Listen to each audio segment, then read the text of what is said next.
السلام علیکم ناظرین۔ اے دل آزما نہیں ڈرامے میں اب شروع ہونے جا رہی ہے اصل جنگ۔ ایک طرف انائزہ اپنے باپ کی بیماری کا فائدہ اٹھا کر دوبارہ اس گھر پر قبضہ جمانا چاہتی ہے تو دوسری طرف اسونت کے دل میں اب اس کے لیے محبت مکمل نفرت میں بدل چکی ہے۔ اور اب بہت جلد انائزہ کے سامنے آنے والا ہے شارق کا وہ چہرہ جس کے بعد اس کی پوری دنیا ہل کر رہ جائے گی۔ ڈرامے کی آنے والی قسط میں حالات مزید خراب ہوتے دکھائی دے رہے ہیں۔ بہروز صاحب کی طبیعت اچانک بگڑنے کے بعد انہیں فوری طور پر ہسپتال منتقل کیا جاتا ہے اور اسی موقع کا فائدہ اٹھاتے ہوئے انائزہ بھی شارق کے ساتھ ہسپتال پہنچ جاتی ہے۔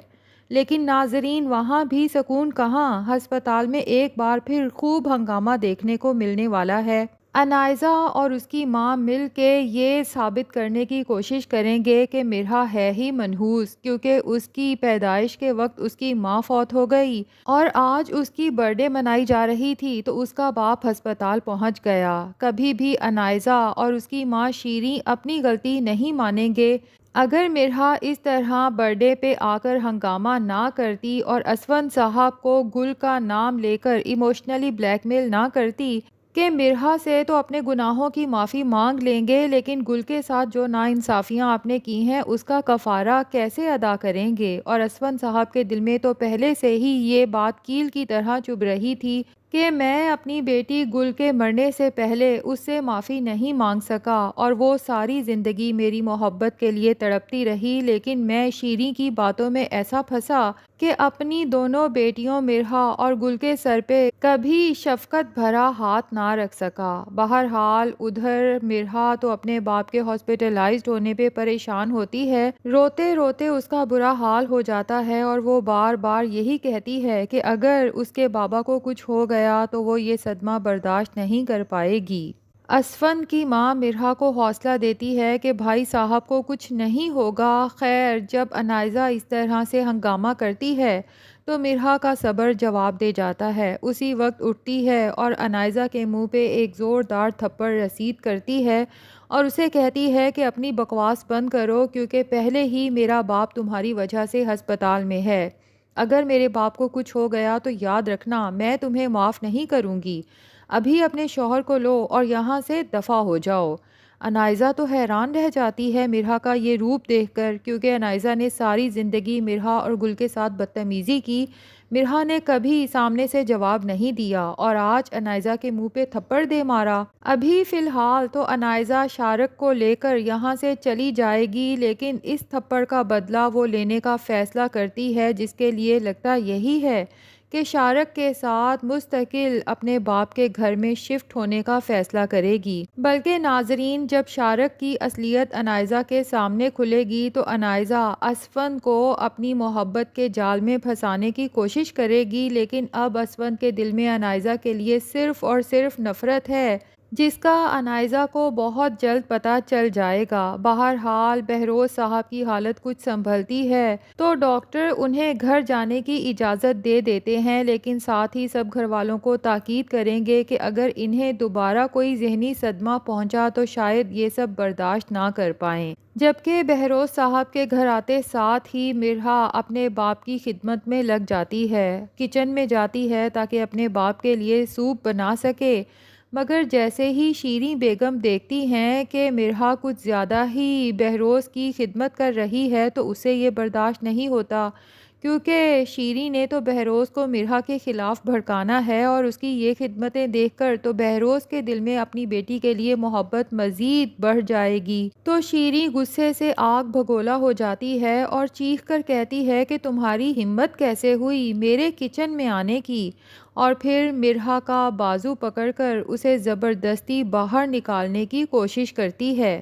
ویسے یہاں پر شیریں کیا بھول گئی کہ بہروز صاحب یہ گھر مرحا کے نام کر چکے ہیں، اور کچھ دن پہلے ہی شیریں جس طرح رو رو کے بہروز صاحب کی منت سماجت کر رہی تھی کہ میں مرحا کے بھی پاؤں پکڑ لوں گی لیکن مجھے اس گھر سے نہ نکالیں، لگتا ہے شیریں کی ان حرکتوں کے بعد تو اس کی اس گھر میں کوئی جگہ نہیں رہے گی۔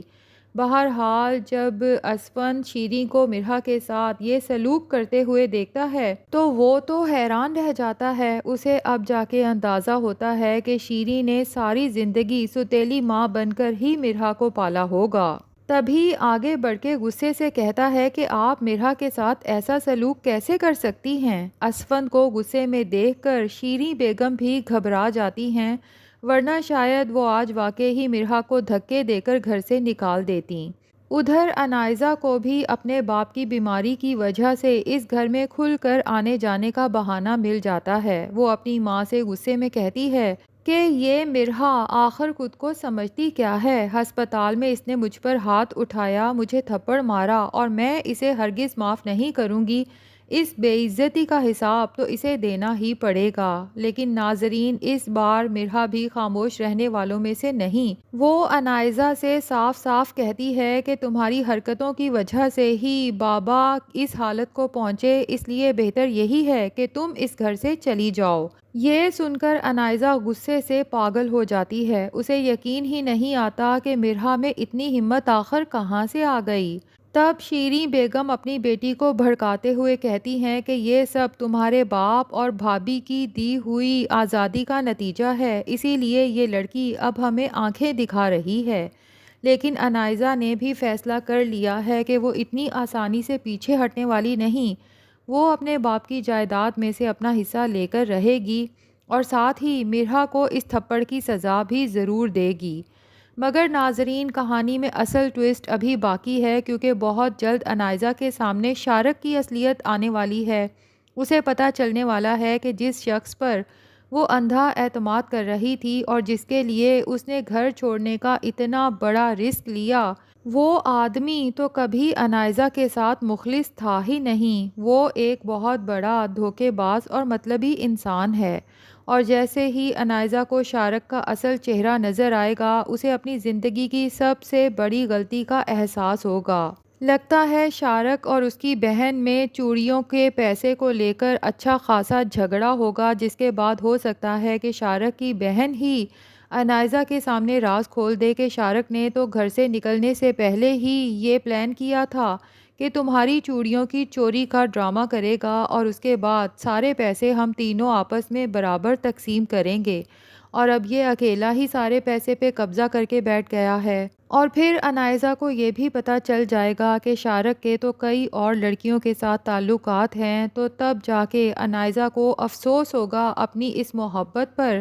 اور ساتھ ہی وہ واپس اسفند کی طرف پلٹنے کا فیصلہ کرے گی، اس سے معافیاں مانگے گی، مرحا اور اسفند کو ایک دوسرے سے دور کر کے اسفند کی زندگی میں دوبارہ واپس جانے کی کوشش کرے گی، یہاں تک کہ ہو سکتا ہے اس کے سامنے روئے گڑ گڑائے۔ لیکن یہ اسفند اب وہ پہلے والا اسفند نہیں رہا۔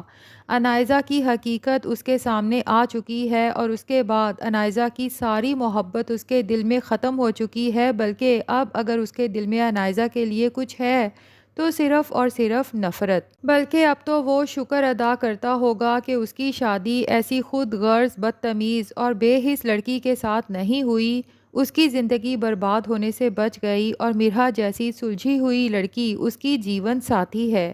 تو ناظرین، کیا لگتا ہے، کیا کبھی انائزہ سدھر پائے گی، اور کیا کبھی بہروز صاحب انائزہ کو معاف کر پائیں گے؟ کمنٹس میں اپنی رائے ضرور دیں۔